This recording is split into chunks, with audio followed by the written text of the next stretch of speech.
माननीय अध्यक्ष जी, माननीय सदस्य का जो सवाल है, अधिष्ठाता महोदय आपने पूछा है, उसका उत्तर मदरसा आधुनिकीकरण योजना के अंतर्गत 21,126 शिक्षक योजना से आच्छादित थे। दूसरा प्रश्न आपका है कि बेरोजगार मदरसा शिक्षकों के समायोजन पुनः नियुक्ति हेतु कोई योजना बनाने पर विचार करेंगी। इस प्रकार की कोई योजना विचाराधीन नहीं है। यदि नहीं है तो प्रश्न है आपका कि यदि नहीं तो क्यों?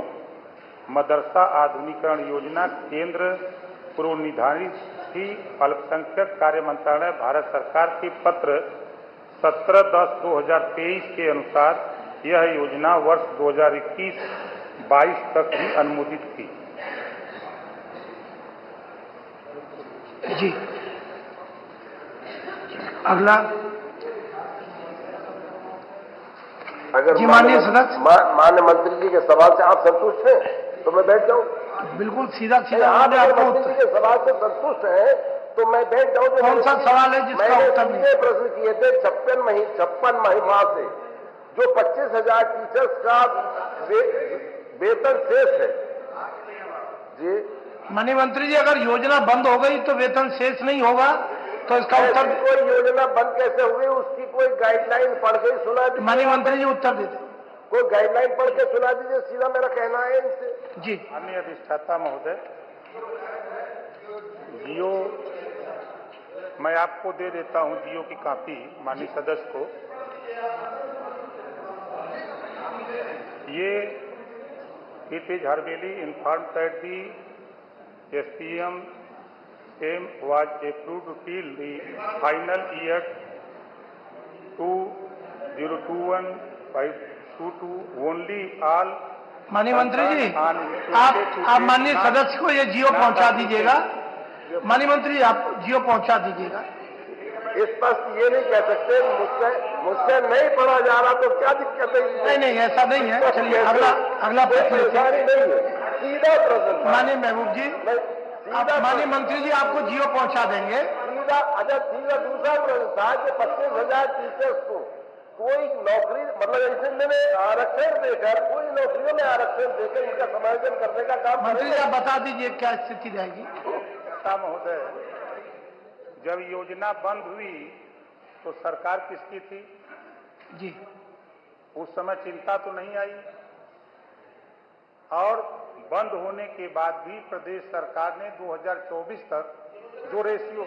माननीय सदस्य जरा उत्तर सुन लें। आप सुन तो लीजिए, काहे परेशान हैं? 4 बार आपकी सरकार थी। इतने चिंतित अगर आप अल्पसंख्यक समाज के लिए रहे हैं, आप भी सदन के अनुभवी मेंबर हैं। CBSE बोर्ड, यूपी बोर्ड के लिए तमाम यूनिवर्सिटी सरकारों ने खोला। 4 बार आपकी सरकार थी। अल्पसंख्यकों के लिए क्या आपने कहीं यूनिवर्सिटी खोल करके मदरसा बोर्ड समायोजित किया?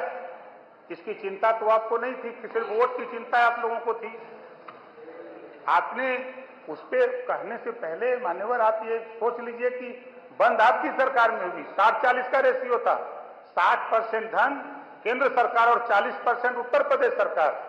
उत्तर प्रदेश सरकार माननीय मुख्यमंत्री जी के नेतृत्व में 40% जो राज्यांश था, उस हिसाब से जो आपने सवाल किया कुछ उसमें से मानदेय दिया जा रहा था। लेकिन जब केंद्र सरकार ने बंद कर दिया तो प्रदेश सरकार के पास बजट नहीं था, इस नाते प्रदेश सरकार ने भी बंद। ठीक है, आगे माननीय श्री समरपाल सिंह जी, प्रश्न संख्या 6।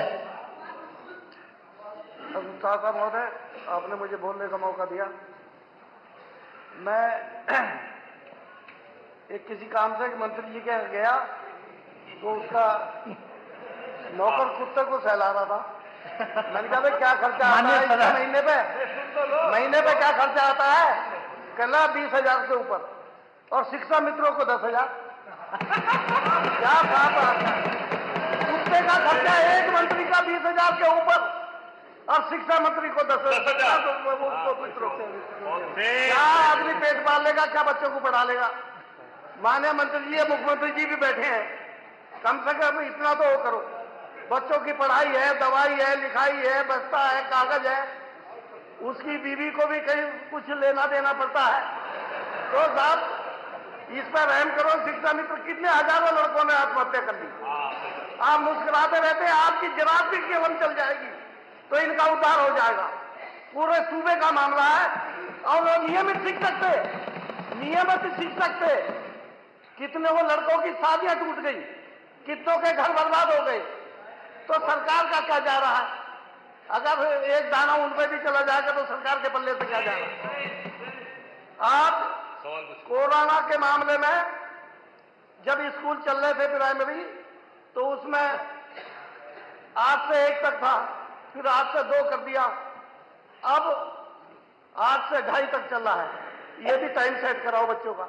छोटे छोटे मासूम बच्चे, बिजली आप दे नहीं रहे, गर्मी है, स्कूलों में पंखे तक नहीं है, अभी जूते और ड्रेस और मोजे तक नहीं बटे स्कूलों में। मैं कहा तो मैं जांच करा दूंगा। पिछले साल का ही बात है मुरादाबाद का।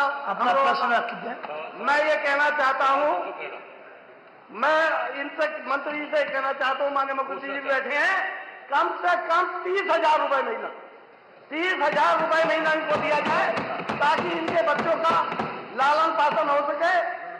ये सारी समितियां जितने भी संगठन है, ये शिक्षकों के सब आके हमसे मिलते हैं कि आप विधानसभा में नहीं बोलते, हमारी बात नहीं रखते।